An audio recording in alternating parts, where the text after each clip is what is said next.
नमस्कार दोस्तों, superfast series में आपका स्वागत है। तो चलिए आज हम फिर आप लोग के लिए हिंदी का ये दूसरा टेस्ट सीरीज लेकर आ गए हैं और इसमें टोटल 15 क्वेश्चन है, क्योंकि आपके बिहार पीडी इंट्रेंस में भी हिंदी से 15 क्वेश्चन पूछा जाता है।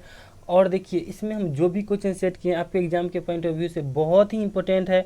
और आप लोग कहते हैं कि आप लोग कॉपी कलम लेके बैठिए और देखिए कि इस सेट में आपका कितना मार्क आता है। आपको जो ही मार्क आए 2, 4, 10, 12 आप हमें कमेंट करके बताइए और हम सभी स्टूडेंट के कमेंट का फीडबैक देते हैं। और जिनको लगता है कि हमारा जीके जीएस अभी पूरा तैयारी नहीं हुआ है तो आप हमारे प्लेलिस्ट में जाइए और देखिए जीके जीएस का हम तहलका सीरीज 1 से लेकर 20 तक, उसके पास जीके जीएस का टेस्ट सीरीज भी हम करवा रहे हैं। 1 से लेकर 8 तक अभी तक टेस्ट सीरीज हम दे दिए हैं। आप लोग प्लेलिस्ट में जाइए और वहाँ से आप तैयारी कर सकते हैं। बहुत अच्छा डिस्कशन हम कराए हैं वहाँ पर, ठीक है। और आप लोग चाहेंगे तो एक दिन में सभी जीके जीएस का वीडियो देख पाएंगे, क्योंकि देखिए हम 10 से 12 मिनट का ही और हाईएस्ट जो है 20 मिनट का वीडियो बनाए। आप लोग चाहेंगे तो वहाँ देख सकते हैं। तो जिन लोगों को लगता है कि नहीं हमारा जीके जीएस अभी भी कमज़ोर है तो आप वहाँ जाइए और जीके जीएस का सभी वीडियो देख लीजिए, क्योंकि जीके जीएस से 40 क्वेश्चन पूछा जाता है, ठीक है। और देखिए वो आपको ज़्यादा से ज़्यादा नंबर दिलाने की क्षमता रखता है, इसीलिए जीके जीएस को छोड़ना नहीं है, ठीक है। तो चलिए इस टेस्ट सीरीज की शुरुआत करते हैं। पहला क्वेश्चन है कि प्रेम वाटिका किसकी रचना है। तो ऑप्शन में रामधारी सिंह दिनकर, रस खान, प्रेमचंद, निराला। तो देखिए प्रेम वाटिका जो है रस खान की रचना है। अब देख लेते हैं रामधारी सिंह दिनकर की रचना, ठीक है। तो इनकी रचना है उर्वशी, कुरुक्षेत्र, रश्मिरथी।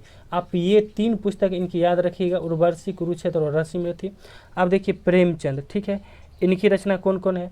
तो इनकी रचना है क्रमभूमि, रंगभूमि, गबन, गोदान, निर्मला, ठीक है। ये 5 याद रखिएगा कौन कौन, क्रमभूमि, रंगभूमि, गबन, गोदान और निर्मला। आपको एक पुस्तक से तो जरूर क्वेश्चन आना ही आना है। और देखिए निराला साहब जो है वो जो है तुलसीदास के रचयिता, यानी तुलसीदास पुस्तक जो उसके रचयिता कौन है, निराला साहब है।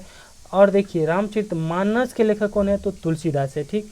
अब अगला क्वेश्चन है कि मन के हारे हार है, मन के जीते तो डॉट डॉट, यानी ये खाली स्थान में क्या भराएगा, ठीक है। तो देखिए ऑप्शन में गीत, प्रीत, मीत, जीत। तो देखिए मन के हारे हार है, मन के जीते जीत, ये तो हम लोग सामान्य बोलचाल में भी यह बात सुनते आए हैं। तो इसका आंसर क्या हो जाएगा, जीत हो जाएगा, ठीक है। अब अगला क्वेश्चन है कि उपहार शब्द में कौन सा उपसर्ग है। तो ऑप्शन में प्र, अ, अन, उप। तो देखिए उपहार शब्द में जो है कौन सा उपसर्ग है, उप उपसर्ग है। और देखिए उपसर्ग जो है शब्द के पहले लगता है और प्रत्यय जो है शब्द के बाद में लगता है, ठीक है। अब चलिए अगला क्वेश्चन देखते हैं। अगला क्वेश्चन है कि मूल धातु से पूर्व जिन शब्दों का प्रयोग किया जाता है उन्हें क्या कहते हैं। तो ऑप्शन में प्रत्यय, उपसर्ग, रस, इनमें से कोई नहीं। तो देखिए मूल धातु से पूर्व जिन शब्दों का प्रयोग किया जाता है उन्हें क्या कहते हैं, उपसर्ग कहते हैं। इससे ऊपर भी हम बता चुके हैं कि उपसर्ग जो है शब्द के पहले लगता है और प्रत्यय शब्द के बाद में लगता है, ठीक है। अब अगला क्वेश्चन है कि निम्न में पुल्लिंग शब्द का चयन कीजिए। तो ऑप्शन में सोना, चांदी, गुरुमुखी, डल झील।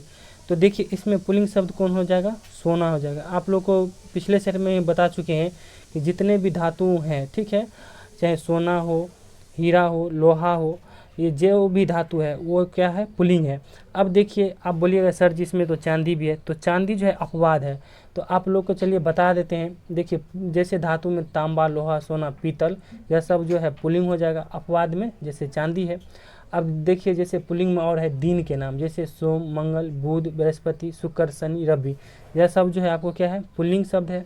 अब जैसे महीनों के नाम, चैत, बैसाख, अगहन, मार्च, अप्रैल, ठीक है, मई, जून, जुलाई, अगस्त, सितंबर, अक्टूबर, नवंबर, दिसंबर। और अपवाद 2 है, जनवरी, फरवरी, जो स्त्रीलिंग है, ठीक। और जैसे देश का नाम ले लीजिए, भारत, चीन, अमेरिका, और हमारे एक प्यारे पड़ोसी देश कौन है, पाकिस्तान है, उसका भी नाम ले लीजिए। तो यह सब जो है पुल्लिंग शब्द है। अब देख लीजिए स्त्रीलिंग शब्द में जैसे लिपियों के नाम कौन कौन, देवनागरी लिपि, रोमन लिपि और गुरुमुखी जैसे है, तो यह सब जो स्त्रीलिंग है।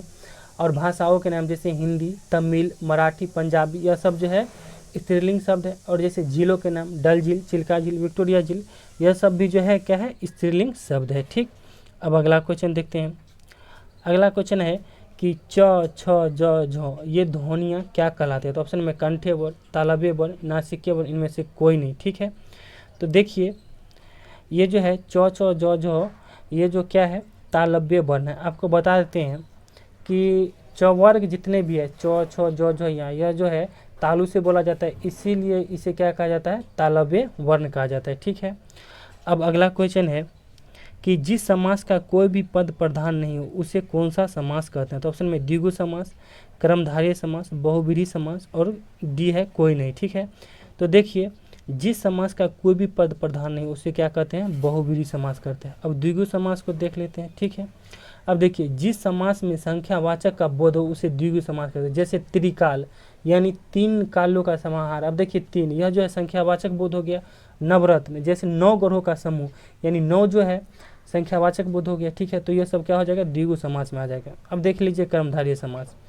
अब देखिए कर्मधारय समास में बताते हैं, जिनका प्रथम पद विशेषण और दूसरा पद विशेष्य हो उसे जो है कर्मधारय समास कहते हैं। जैसे देख लीजिए नीलकमल, इसका क्या विग्रह करते हैं, नीला है जो कमल, और इसे पढ़ते हैं नीला कमल, ठीक।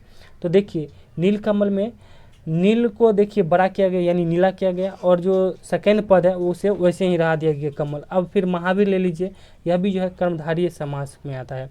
अब देख लीजिए महावीर, महा को आप महान कर दिए, महान वीर, ठीक है। तो महा को महान किए और वीर वैसे ही रहा। अब इसका विग्रह कीजिएगा तो महान है जो वीर, ठीक। अब चलिए अगला क्वेश्चन देखते हैं।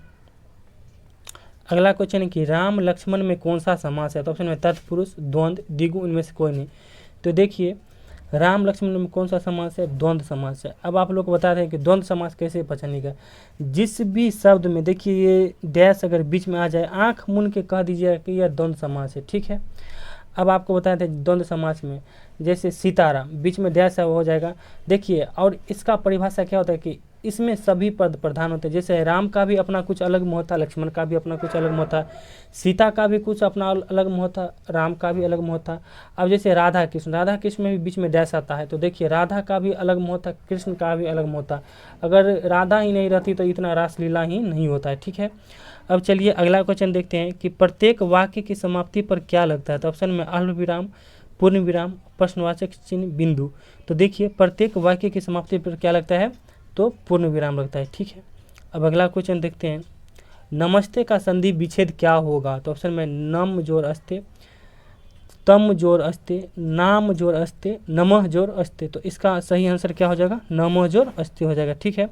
और जैसा कि बताए हैं कि देखिए संधि विच्छेद जो है किसी शब्द को जो है बड़ा करता है यानी तोड़ के, और समास क्या है वो एक संक्षेपण होता है, ठीक है। तो आपको ऐसे भी आ जाएगा कि निम्न में कौन संक्षेपण है। तो ऑप्शन में दे देगा समास और संधि, तो उसका आंसर क्या हो जाएगा, फिर समास होगा। अगर आ जाएगा कि निम्न में कौन विस्तृत रूप है, ठीक है, विस्तृत करता है, तो अगर संधि आ जाएगा समास हो जाएगा तो आप वहाँ फिर संधि मारिएगा, ठीक। अब अगला क्वेश्चन है कि पत्थर की लकीर होना मुहावरे का अर्थ क्या है। तो ऑप्शन में कठोर होना, कठिन होना, मिट जाना, अमिट होना। तो देखिए पत्थर की लकीर होना मुहावरे का अर्थ है अमिट होना, ठीक है। अब अगला क्वेश्चन है कि दिनकर किसका पर्यायवाची शब्द है, ठीक है। तो चलिए तो बताते हैं कि दिनकर किसका पर्यायवाची शब्द है। तो ऑप्शन में अग्नि, सूर्य, चंद्र, सरस्वती। तो देखिए दिनकर जो है किसका पर्यायवाची शब्द है, तो दिनकर जो है सूर्य का पर्यायवाची शब्द है, ठीक है। और अग्नि किसका पर्यायवाची शब्द है, अग्नि आग का है, ठीक है। अगला क्वेश्चन चलिए देखते हैं। अगला क्वेश्चन है कि सुंदरता में कौन सी संज्ञा है। तो ऑप्शन में व्यक्तिवाचक संज्ञा, समूहवाचक संज्ञा, जातिवाचक संज्ञा, भाववाचक संज्ञा। तो देखिए सुंदरता में जो है कौन सी संज्ञा है, भाववाचक संज्ञा। आपको कल भी बताए थे कि देखिए भाववाचक संज्ञा में जब हम किसी से मोहब्बत करते हैं, प्रेम करते हैं, या कोई मीठा चीज़ खाते हैं यानी मिठास फील करते हैं, तो यह सब जो है भाववाचक संज्ञा में आ जाएगा, ठीक है। अब देखिए जैसे व्यक्तिवाचक संज्ञा, कोई राम ले लीजिए, मान लीजिए कोई पुष्पांजलि है, चंदन है, यह सब जो क्या है एक व्यक्तिवाचक है, ठीक है। अब मान लीजिए समूहवाचक, कोई वीर हो गया, सेना हो गया, तो यह सब किस में आता है, समूहवाचक में हो जाता है। अब ले लीजिए जातिवाचक, जैसे लड़की, लड़का, नदी, यह सब क्या है जातिवाचक हो गया, ठीक है। अगर आप इसी का कोई विशेष आप नाम ले लीजिए लड़की का, कि ये मान लीजिए सोना है, ये अंजलि है, ये रीना है, तो वो क्या हो जाएगा, व्यक्तिवाचक हो जाएगा, ठीक है। तो चलिए तो जातिवाचक भी आप समझ गए। अब अगला क्वेश्चन देखते हैं। अगला क्वेश्चन है कि सर्वनाम के कितने भेद है। ऑप्शन में 2, 3, 4, 6। तो देखिए सर्वनाम के कितने भेद हैं, तो सर्वनाम के जो है कुल 6 भेद हैं, ठीक है। अब कौन कौन है देखिए, पुरुषवाचक सर्वनाम, निश्चयवाचक सर्वनाम, अनिश्चयवाचक सर्वनाम, निजवाचक सर्वनाम, संबंधवाचक सर्वनाम और प्रश्नवाचक सर्वनाम, ठीक है। अब अगला क्वेश्चन है कि प्रश्नवाचक सर्वनाम का उदाहरण है। तो ऑप्शन में जो, वे, कौन, आप। तो देखिए प्रश्नवाचक सर्वनाम का उदाहरण कौन हो जाएगा, तो इसका आंसर हो जाएगा कौन, ठीक है। अब देखिए आपको बताते हैं कि प्रश्नवाचक सर्वनाम, जिस सर्वनाम का प्रयोग प्रश्न करने के लिए किया जाता है उसे जो है प्रश्नवाचक सर्वनाम कहते हैं। जैसे कौन क्या कहा। अब एग्जाम्पल में बताते हैं, जैसे कौन आया है, तो देखिए कौन आया है, इसमें सर्वनाम कौन हो गया, कौन, और यह कौन सा सर्वनाम हो गया, तो कौन जो है प्रश्नवाचक सर्वनाम हो गया। फिर एक और एग्जाम्पल बता देते हैं, जैसे तुम्हारे पास क्या है, तो यह जो है क्या कौन सा सर्वनाम हो गया, प्रश्नवाचक सर्वनाम हो गया। तो चलिए आज के लिए इतना तक। और आज जो है आप लोग को पॉलिटी का जो है रिवीजन क्लास आएगा और प्लस जीके जीएस का टेस्ट सीरीज भी आएगा। आज 2 वीडियो आएगा, ठीक है। तो आप लोग रेगुलर बने रहिए और आगे आने वाले 5-6 दिन में बहुत सारा आप लोग को कवर कराने वाले हैं। और जिन लोगों का जीके थोड़ा कमज़ोर है, आप प्लेलिस्ट में जाइए, वहाँ से आप ज़रूर तैयारी कर सकते हैं। और आप लोग कहते हैं कि आप हमारे चैनल को सब्सक्राइब कर लीजिए, क्योंकि आपको बहुत ही कुछ मिलने वाला है ये आगे 5-6 दिन में।